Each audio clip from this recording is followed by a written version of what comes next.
Apollo மருத்துவமனை, MGM health care, கற்பக விநாயகா மருத்துவக் கல்லூரி மருத்துவமனை, காவேரி மருத்துவ குழுமங்கள், ட்ரிபிள் எம் என்று சொல்லக்கூடிய மெட்ராஸ் மெடிக்கல் மிஷன், சிம்ஸ் மருத்துவமனை, தாகூர் மருத்துவக் கல்லூரி மருத்துவமனை என்று 7 மருத்துவக் கல்லூரி மருத்துவமனைகளோடு இணைந்து அவர்களுடைய உதவியோடு மெகா மருத்துவ முகாம்கள் 7 இடத்தில் நடைபெற்றுக் கொண்டிருக்கிறது. காலை 8 மணிக்கு தொடங்கி பிற்பகல் 3 மணி வரை எல்லா இடங்களிலும் இந்த மருத்துவ முகாம்கள் நடைபெற்றுக் கொண்டிருக்கிறது. காலையிலிருந்து இதுவரையே கூட ஒவ்வொரு முகாமிலும் நூற்றுக்கணக்கானவர்கள் வந்து பயன்பெற்றுக் கொண்டிருக்கிறார்கள். இந்த முகாம்களை பொறுத்தவரை பொது மருத்துவம், எலும்பியல், இருதயவியல் என்று பல்வேறு வகைகளில், டென்டல், அதேபோல் கண் மருத்துவ சிகிச்சை என்று பல வகைகளிலான மருத்துவ சிகிச்சைகளும் சேவைகளும் இதில் வழங்கப்பட்டு கொண்டிருக்கிறது. இதில் கூடுதலாக இதற்கு மேல் சிகிச்சை தேவைப்படுபவர்களுக்கு அவருடைய பெயர்கள் கண்டறிந்து அவர்களுக்கு மேல் சிகிச்சை அளிப்பதற்கும் நடவடிக்கை எடுக்கப்பட்டிருக்கிறது.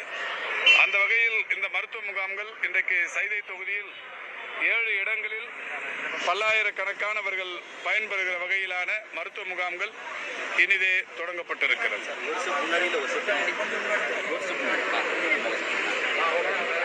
சார், ஏஆர் ரகுமான் வந்து திடீர்னு உடல்நலக் குறைவால ஆயிரவிளக்கு அப்போலோ மருத்துவமனை அனுமதிக்கப்பட்ட தகவல் கிடைச்சிருக்கு. என்ன சார் ஆச்சு? என்ன நிலையில இருக்காரு இப்போ?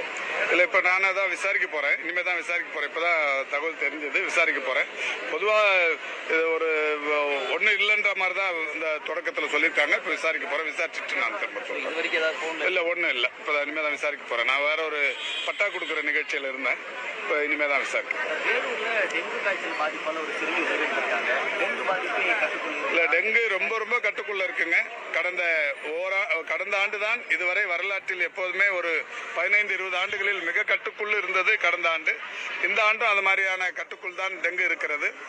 பொதுவாகவே இந்த டெங்கு பாதிப்புகள் அந்த வடகிழக்கு பருவமழை, தென்மேற்கு பருவமழை காலங்களில் தான் அதிகரிக்கும். இப்போ ஏதாவது யாருக்காவது ரொம்ப உடல்நலம், இப்போ தினந்தோறுமான இறப்புகள் தமிழ்நாட்டை எடுத்துக்கிட்டிங்கன்னா ஒரு நாளைக்கு ஒரு 1800 1900 பேர் இறப்புகள் நடக்குது. எல்லா இறப்புகளுக்குமே நம்ம காரணம் கற்பித்துக் கொண்டிருக்க முடியாது.